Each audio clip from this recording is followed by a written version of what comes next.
இது மகிமை நேரம். கிறிஸ்துவுக்குள் பிரியமான சகோதர சகோதரிகளே, இயேசு கிறிஸ்துவின் இனிய நாமத்தில் அன்பின் வாழ்த்துதலையும் வணக்கத்தையும் தெரிவித்துக் கொள்கிறேன். இந்த மகிமை நேரம் நிகழ்ச்சிக்கு உங்களை அன்போடு வரவேற்கிறேன். இந்த கிறிஸ்மஸ் வாரங்களிலும் நாம் இயேசு கிறிஸ்துவின் தாயாகிய மரியாளை குறித்து தியானித்து வருகிறோம். முதலாவதாக ஸ்திரீகளுக்குள்ளே ஆசீர்வதிக்கப்பட்ட மரியாள் என்று பார்த்தோம். ரெண்டாவது அர்ப்பணம் செய்த மரியாள், கிருபை பெற்ற மரியாள், பாக்கியம் பெற்ற மரியாள், இன்னுமாய் தெய்வ பக்தி உள்ள மரியாள், விசுவாசம் உள்ள மரியாள் என்ற தலைப்புள்ள நம்ம பார்த்தோம். நிறைவாக இன்றைக்கு சவாலை சமாளித்த மரியாள் என்ற தலைப்பில் நம்ம தியானிக்க இருக்கிறோம். லூக்கா 1:34 அதற்கு மரியாள் தேவதூதனை நோக்கி, இது எப்படி ஆகும், புருஷனை அறியேனே என்று சொல்கிறாள். இது எப்படி ஆகும், புருஷனை அறியேனே என்று. ஏனென்றால் இந்த மரியாளுக்கு அவள் தேவதூதன் கூறின காலத்திலிருந்து அநேக சவால்களை அவள் சந்தித்து வந்தாள் என்று நாம் பார்க்கிறோம். பொதுவாகவே நமது வாழ்க்கையே ஒரு சவால் நிறைந்தது தான். இந்த சவாலை நாம் ஜெயித்தவர்களாய் வாழ்வதற்கு தான் ஆண்டவர் நம்மை ஒவ்வொருவரையும் எதிர்பார்க்கிறார். இந்த மரியாளையும் ஆண்டவர் தேர்ந்தெடுத்தார். ஆனால் ஒவ்வொரு நாளும் அவளுக்கு விதவிதமான சோதனைகள், அவள் ஆரம்பம் முதல் இயேசு கிறிஸ்து பிறந்ததிலிருந்து மரிக்கும் வரைக்கும் அநேக சோதனைகளை அந்த மகன் நிமித்தமாய் அந்த சவால்களை அவள் சந்தித்ததை நாம் பார்க்கிறோம். 2 தொழிலதிபர்கள் வாழ்ந்து வந்தாங்க. 2 பேரும் ரொம்ப நண்பர்கள். அந்த தொழில்களில் பல சவால்கள் 2 பேருக்கும் வந்துச்சு. ஆனால் ஒரு நபர் என்ன பண்ணுவார், அந்த சவால் சரிவு வர்ற நேரத்துலலாம் அவர் சமாளித்து எப்படியாவது நஷ்டம் வந்தாலும் பரவாயில்ல அப்படின்ட்டு சமாளித்து முன்னேறி செல்வார். ஆனால் இரண்டாவது நபரோ என்ன பண்ணுவார், ரொம்ப சோர்ந்து போய் ஐயோ நஷ்டப்பட்டேனே, இதை எப்படி நான் சமாளிக்க போகிறேன் அப்படின்ட்டு அதிலே முடங்கி போய் விடுவார். அப்போது அந்த 2வது நபர் முதலாவது நபரிடம் கேட்டாராம், நீங்கள் உங்களுக்கு வர்ற சவால்களெல்லாம் எப்படி சமாளித்து சரிவுலேருந்து மீண்டு வாரீங்க அப்படின்னோடனே அவர் சொன்னாராம், நான் பொறுமையாக யோசித்து செயல்படுவேன். அந்த சவால் வரும்போது பொறுமையாக அவசரப்பட்டு சோர்ந்தே போயிட மாட்டேன், அப்படி யோசித்து செயல்படுவேன்ட்டு சொன்னாராம். அதே போல தான் இந்த மரியாளும் அந்த சங்கதிகளை எல்லாம் தன் இருதயத்திலே வைத்து சிந்தனை பண்ணினாள் என்று நாம் பார்க்கிறோம். ஒவ்வொரு சவால் அவளுக்கு வரும்போது மற்றவர்களிடம் சொல்லி அவள் புலம்பவில்லை, சோர்ந்து ஒரு மூலையில் போய் அமர்ந்து விடவில்லை, தன் இருதயத்திலே வைத்து அவள் சிந்தனை பண்ணினாள் என்று நம்ம பார்க்கிறோம். நம்மளுடைய வாழ்க்கையிலும் இப்படி நிறைய சவால்கள் நாம் சந்திப்பது உண்டு. இந்த குறிப்பாக இந்த கிறிஸ்மஸ் காலங்களில் கூட நம்ம நினைப்போம், எல்லாரும் சந்தோஷமாக கிறிஸ்மஸை எதிர்நோக்கி கொண்டாடி கொண்டிருக்காங்க, ஆனால் எனக்கோ மகிழ்ச்சியே இல்லை, சந்தோஷமே இல்லை, என் வாழ்க்கையில் மட்டும் இத்தனை பிரச்சனை ஏன் அப்படின்ட்டு நம்ம நினைக்கலாம்.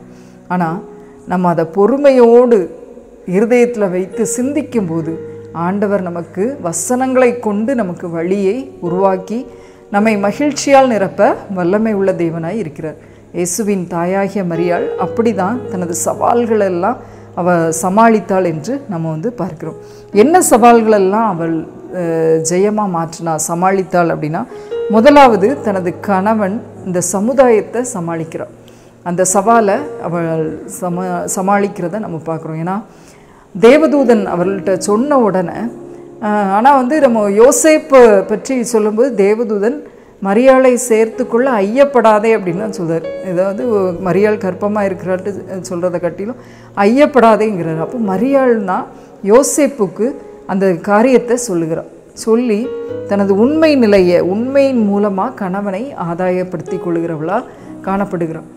உண்மைத்தன்மை அவட்ட இருந்துச்சு. அந்த சவாலை சமாளிப்பதற்கு கணவனார்கிட்ட உண்மை உள்ளவளா யோசேப்பு மரியாளை உண்மை உள்ளவன் என்று அவள் கண்டு கொண்டான் அப்படின்ட்டு நம்ம பார்க்குறோம். அதே போல் பெற்றோரிடம் அவள் ஒரு நல்ல களங்கமற்ற ஒரு பெண்ணாக அவள் வாழ்ந்து வந்தாள். அதனால தான் அந்த தேவதூதன் வாழ்த்தின பிறகு எலிசபெத் வீட்டுக்கு அந்த மரியாள் செல்கிறாள். அப்போ அவங்க அம்மா அனுப்புகிறாங்கன்னா என்ன அர்த்தம், அவள் ஒரு களங்கமற்ற ஒரு புனித ஸ்திரீயாக அவள் இருந்ததுனால தான் தைரியமாக 30 மைல்களுக்கும் மேலே மலை நாட்டில் பிரயாணம் செய்து அந்த எலிசபெத் வீட்டிற்கு மலை தேசத்தில் வழியாக அவள் செல்வதற்கு அனுமதி கொடுக்கறத நம்ம பார்க்குறோம். இப்படியா தன் கணவனார் ரகசியமாக தள்ளிவிடணுன்ட்டு யோசனை பண்ணினாலும் மரியாளுடைய உண்மை நிமித்தமாகவும் அவங்க பெற்றோர் அவள் களங்கமற்ற ஒரு ஸ்திரியாக இருக்கிறாள் என்று அவங்கள ஏற்றுக்கொண்டதை நம்ம பார்க்குறோம். இப்படியா தனக்கு முதலாவது வந்த அந்த சமுதாயத்தில் வந்த அந்த பிரச்சனையை அவள் உண்மை களங்கமற்ற தன்மையின் மூலமாக அவள் சமாளித்தாள் என்று பார்க்குறோம். ரெண்டாவது, அவள் யோசேப்புக்கு நியமிக்கப்பட்டு அவள் ஆண்டவரை சுமந்து செல்லும் போதும் அநேக பிரச்சனை. ஏரோது ராஜாவால் குடிமதிப்பு எழுத வேண்டும் அப்படின்ட்டு அவள் செல்வதற்கும் மிகவும் மீகா 5:2 சொல்லப்பட்டிருக்கப்படி எப்பிராத்தா எனப்பட்ட பெத்லெகேமே அப்படின்ற அந்த பெத்லெகேம் என்ற கிராமத்துக்கு அழைத்து கொண்டு செல்கிறார் யோசேப்பு. ஆனால் நிறை மாத கர்ப்பிணியாக இருக்கிற அவள் தனது புருஷன் சொன்ன உடனே கீழ்ப்படிந்து செல்கிறாள். குடிமதிப்பு எழுத வேண்டும் அப்படின்னோன்னா அது ரொம்ப கிட்டத்தட்ட 150 கிலோமீட்டர் தூரத்தில் உள்ள அந்த இடத்திற்கு கோவேறு கழுதையின் மூலமாக அவள் பயணம் செய்தாள் அப்படின்ட்டு பார்க்குறோம். பெற்றோரோடு இருந்து அந்த பிரசவ நேரத்தில் இருக்கலாம், ஆனாலும் கணவனாருக்கு கீழ்ப்படிந்து செல்கிறாள். ஆனாலும் அங்கேயும் அவளுக்கு பெரிய சவால் என்னென்னா, அந்த சின்ன கிராமத்தில் தங்குகிற விடுதி ஒன்றும் அவளுக்கு கிடைக்கல. எல்லாம் நிறைந்து காணப்பட்டு கடைசியில் என்னது மாடு அடையும் குடில் தான் அவளுக்கு கிடைத்ததை நம்ம பார்க்குறோம். ஆனாலும் அந்த இட வசதியற்ற தன்மையும் அந்த ஏழ்மை நிலைமையும் அவள் ஏற்றுக்கொண்டவளாய் அவள் காணப்பட்டாள். அதனால தான் அந்த சவாலை அவளுக்கு சமாளிக்க முடிந்தது. ஐயோ, எனக்கு வசதி இல்லை, இப்படி நீ கழுதையில் வச்சு கொண்டுட்டு வரீங்க, இவ்வளோ தூரம் நடக்க வச்சிட்டீங்க அப்படின்ட்டு தன் கணவனாரை அவள் குறை சொல்லவே இல்லை. சத்திரத்தில் இடமில்லையே அப்படின்ட்டு கந்தை துணியில் பொதிந்து தான் இயேசுவை வைத்தா அப்படின்ட்டு நம்ம பார்க்குறோம். அப்படிப்பட்ட ஏழ்மை நிலைமையும் வசதி குறைவையும் அவள் சமாளிக்கிற ஒரு ஸ்திரீயாக காணப்பட்டாள். நாம் இன்றைக்கி என்ன பண்ணுறோம்?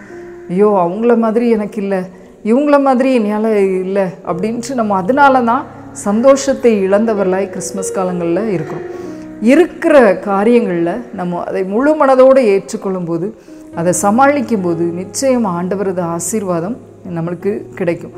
யாரெல்லாம் சிறுமைப்பட்டு ஒடுக்கப்பட்டு புறக்கணிக்கப்பட்ட நிலைமையில் நம்ம காணப்படுறோமோ அவங்களுக்கு தான் ஆண்டவருடைய கிருபை அதிகமாக கிடைக்கும்.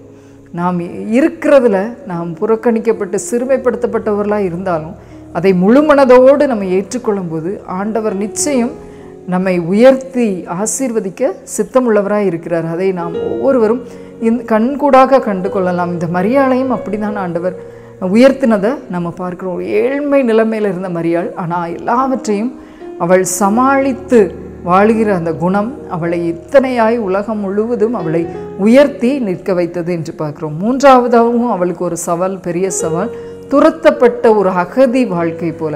குழந்தையை பெற்றெடுத்தால் அந்த ஏரோது ராஜா எருசலேமில் உள்ள ஆண் குழந்தைகள் எல்லாம் கொல்லணுன்ட்டு ஒரு திட்டம் போட்டார். உடனே அவள் மீண்டுமாய் எகிப்துக்கு புறப்பட்டு செல்லுகிற காரியத்தை நம்ம பார்க்குறோம். கிட்டத்தட்ட 75 மைல் தூரம் அவள் பெத்லெகேம்லேருந்து எகிப்து வரைக்கும் மலை பிரயாணமாக அவள் போகிறத பார்க்குறோம். தென்மேற்கு வழியாக அவள் எகிப்து தேசத்துக்கு போனா அப்படின்ட்டு நம்ம பார்க்குறோம். துரத்தப்பட்ட அகதியான வாழ்க்கையிலையும் அவள் ஆண்டவரை உறுதியாய் பற்றி கொண்டு சவாலை சமாளித்து அவள் சென்றதை நாம் பார்க்கிறோம். ஆம், எனக்கு அன்பான சகோதர சகோதரிகளே, நீதிமொழிகள் 28:1 சொல்லப்பட்டிருக்குது, நீதிமான்களோ சிங்கத்தை போல தைரியமாய் இருப்பார்கள். இந்த கோழைத்தனம் அவளிடம் காணப்படவில்லை, தைரியம் காணப்பட்டது.